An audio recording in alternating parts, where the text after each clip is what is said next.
Deuxième chapitre sur le big data, avec cette question, pourquoi est-ce que l'on parle beaucoup, et peut-être même parfois un peu trop, du big data? Eh bien, je donnerai trois raisons à cela.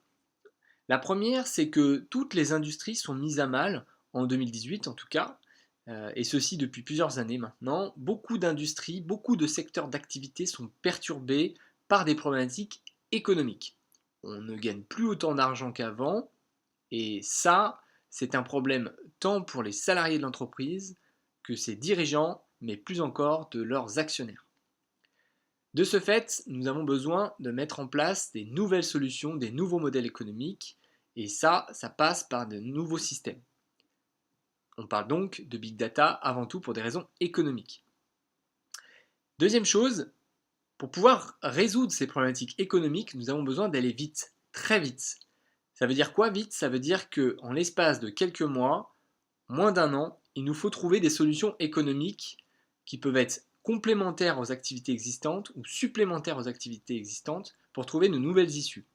Aussi, on a besoin de mettre en place des solutions dans un modèle expérimental, c'est-à-dire que l'on déploie des solutions, on analyse les données, et une fois qu'on observe les données, on en déduit qu'il y a des nouvelles opportunités à exploiter. Et à ce moment-là, on développe ce secteur d'activité.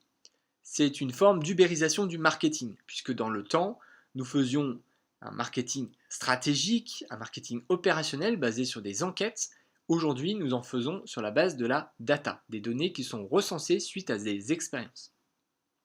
C'est donc la deuxième raison, qui est relative à la première, c'est des raisons d'un besoin de vitesse, une ubérisation du marketing.